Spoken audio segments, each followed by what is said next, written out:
Hi all welcome back. അപ്പോൾ ഇന്നത്തെ നമ്മുടെ റെസിപ്പി 1 കിലോയുടെ ഏത് കേക്കിനും ബേസായിട്ട് കൊടുക്കാൻ പറ്റിയിട്ടുള്ള നല്ലൊരു ചോക്ലേറ്റ് സ്പോഞ്ച് കേക്കിൻ്റെ റെസിപ്പിയാണ് കേട്ടോ.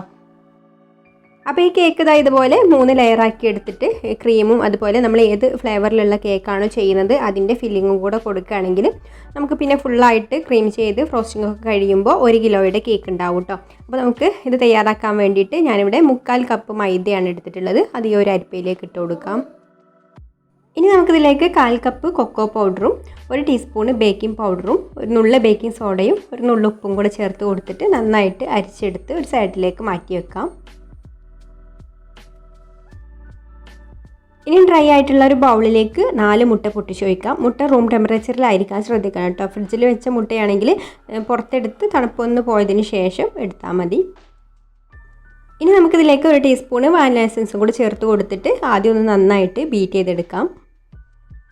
എന്നിട്ട് ഇതുപോലെ കുറച്ചൊരു വലിയ ബബിൾസ് വരുന്ന സമയത്ത് നമുക്കിതിലേക്ക് പഞ്ചസാരയുടെ പൊടി കുറേശ്ശെ ചേർത്ത് കൊടുത്തിട്ട് ബീറ്റ് ചെയ്തെടുക്കാം. 1/2 കപ്പ് പഞ്ചസാര എടുത്തിട്ട് പൊടിച്ചെടുത്തിട്ടുള്ള അളവാണ് കേട്ടോ ഇത്. ഇപ്പോൾ മുട്ടയും പഞ്ചസാരയൊക്കെ ഇവിടെ നന്നായിട്ട് ബീറ്റായി നല്ല ഫ്ലഫി ആയി വന്നിട്ടുണ്ട്. ഇനി നമുക്കിതിലേക്കൊരു 2 ടേബിൾ സ്പൂൺ ഓയിൽ ഒഴിച്ച് കൊടുത്തിട്ട് മിക്സ് ചെയ്തെടുക്കാം. ഇനി നമുക്ക് അരിച്ച് വെച്ചിട്ടുള്ള പൊടി കുറേശ്ശെ ചേർത്ത് കൊടുത്തിട്ട് മിക്സ് ചെയ്തെടുക്കാം. അപ്പോൾ ഞാനിവിടെ ഒന്നും കൂടെ അരിച്ചിട്ട് തന്നെയാണ് കേട്ടോ ഇതിലേക്ക് ചേർത്ത് കൊടുക്കുന്നത്.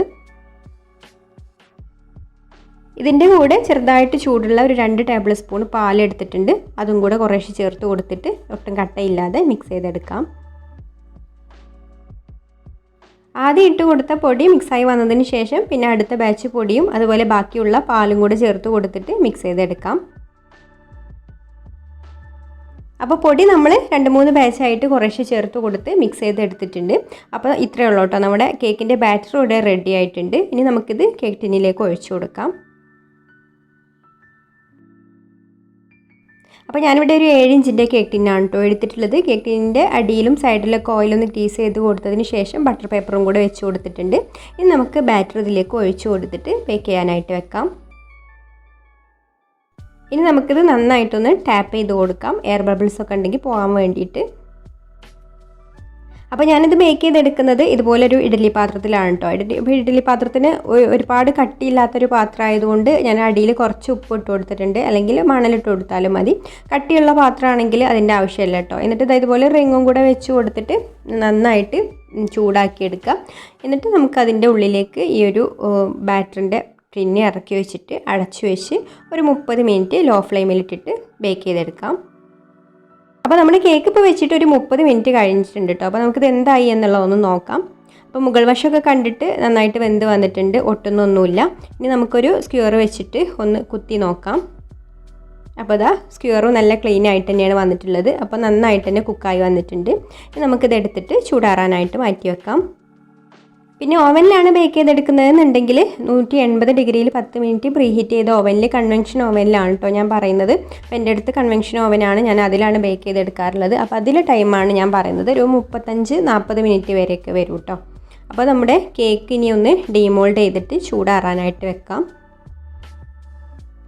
പിന്നെ ഓരോരുത്തരുടെ ഓവനിൻ്റെയും കമ്പനി അനുസരിച്ചിട്ടൊക്കെ ടെമ്പറേച്ചറിലൊക്കെ ചെറിയ വ്യത്യാസങ്ങളൊക്കെ ഉണ്ടാവും കേട്ടോ. അപ്പോൾ എന്തായാലും ഒരു 30 മിനിറ്റ് ഈ ഒരു അളവിലുള്ള കേക്കിന് വെക്കാം. എന്നിട്ട് നമുക്കൊന്ന് ചെക്ക് ചെയ്ത് നോക്കിയിട്ട് പിന്നെ വേണമെങ്കിൽ വെന്തിട്ടില്ല എന്നുണ്ടെങ്കിൽ ടൈം കൂട്ടി വെച്ചാൽ മതി, 5-10 മിനിറ്റ്.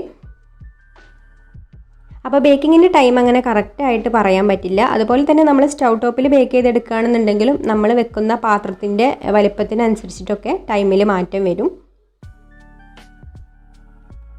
അപ്പോൾ നല്ല സോഫ്റ്റ് ആയിട്ടുള്ളൊരു ചോക്ലേറ്റ് സ്പോഞ്ച് കേക്കാണിത്. അപ്പോൾ നമുക്ക് ഏത് കേക്കിന് വേണ്ടിയിട്ടും ഇത് ബേസായിട്ട് ഉപയോഗിക്കാം. അപ്പോൾ നിങ്ങൾക്ക് ഈ റെസിപ്പി ഇഷ്ടമായിട്ടുണ്ടെങ്കിൽ ഒന്ന് ലൈക്ക് ചെയ്യുക, ഷെയർ ചെയ്യുക, കമൻറ്റ് ചെയ്യുക. അതുപോലെ ഈ ചാനൽ സബ്സ്ക്രൈബ് ചെയ്യാതെ കാണുന്നവരാണെങ്കിൽ ഒന്ന് സബ്സ്ക്രൈബും കൂടെ ചെയ്യണേ. അപ്പോൾ ഇനി മറ്റൊരു നല്ല റെസിപ്പിയുമായിട്ട് അടുത്ത വീഡിയോയിൽ കാണാം. താങ്ക്